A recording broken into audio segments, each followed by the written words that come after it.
Thank you for watching part 1 of the Potter's Hill Miracle. If you didn't see that one, you should go back and watch that video. But let me tell you this, Pastor Jimmy Muyango, lead pastor of Potter's Hand Church, and this setting right now is a miracle. We're high on a hill in Rwanda, in a very nice location, and God has provided. Please tell us that story. Thank you, Jason, for giving me this opportunity to share this story. Someone said that God's work done God's way will never lack provision. God's work done God's way will never lack provision.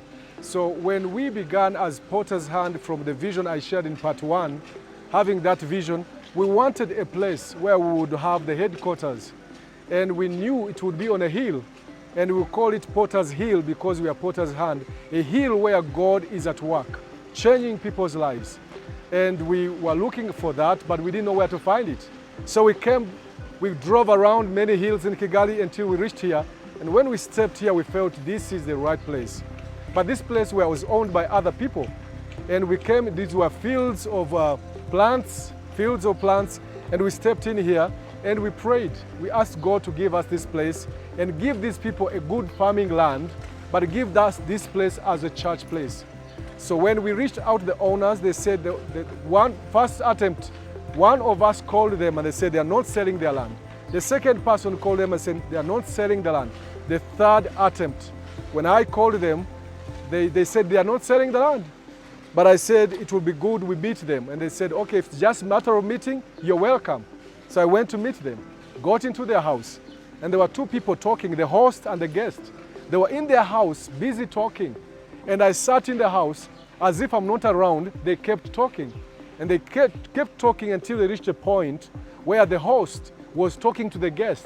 And the host said, I regret why I'm leaving today. I wish God killed me. I wish God cleared my life during genocide. I wish I died with the rest of my families in genocide.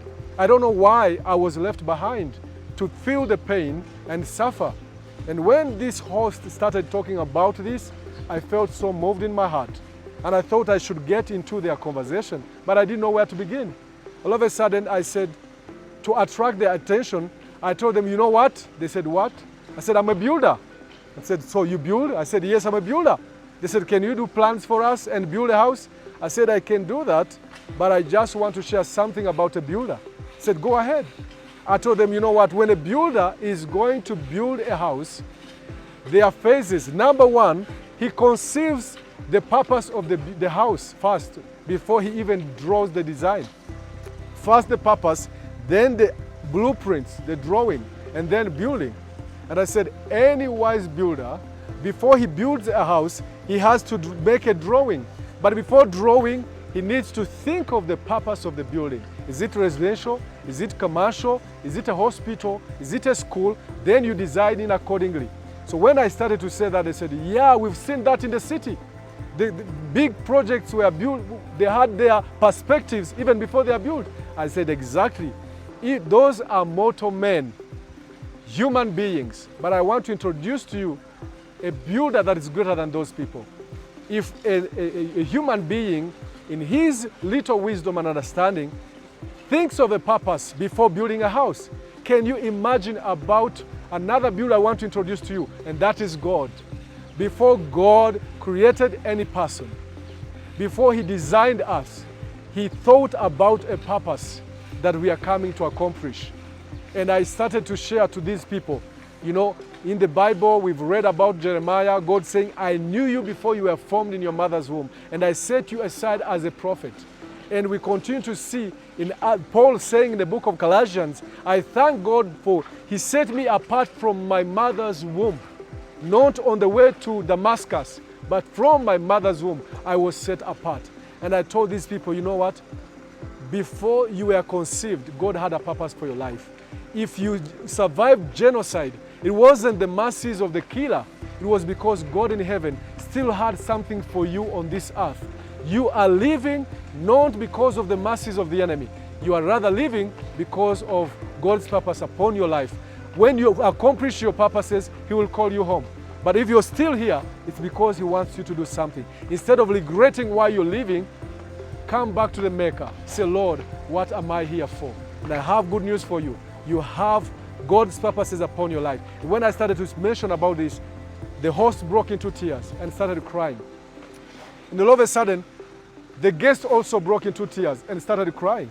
And now I started to read scriptures from the book of Psalms 139, where the Bible says that you formed me in my mother's womb, and all my days are written in your book before I lived the first day.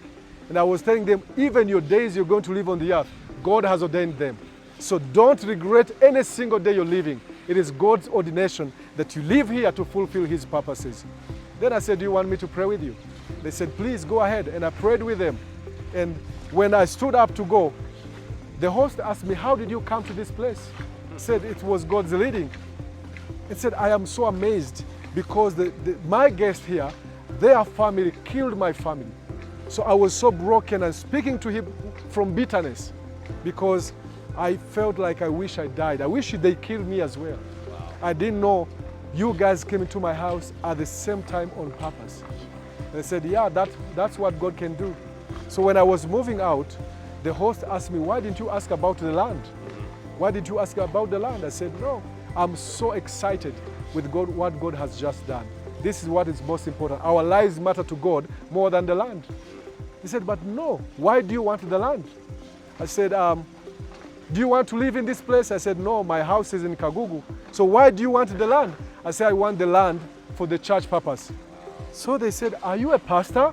Because all along I had not said I'm a pastor. I said I'm a builder. Yeah. And yes, indeed, I'm a builder because I'm a civil engineer. But I said, yes, I'm a pastor. And they said, you mean you want a land where you're going to do what you are doing in my own house? I said, yes. And they said, if that is the reason, we want to be part of that. Wow. We want this land to fulfill the same purpose you did in our house. And God's grace was there. God's favor was there. And these people are part of what we are seeing here because they finally told us how much they want, and we didn't have all this money. And we told them we don't have all this money, but we can pay them in 3 installments. And they said, no problem. We want to be part of what God will do in this land. And then they allowed us to pay the first installment. They gave us the land, written the names of the church. And then we paid the rest of the installment later, but the land was already in the church's names. And we see that God at work for us to have this place. So I believe this land was provided by God to accomplish God's purposes. And this is the Potter's Hill. We call it the Potter's Hill. It is a hill where the Potter God is going to be restoring lives, transforming lives, and shaping them to fulfill His purposes. Not any man's purpose, but God's purpose. And we thank Him for this land. Thank you, Brother Jason, for giving us this opportunity to share this story. It's a miracle. It's a miracle. Amen. Amen.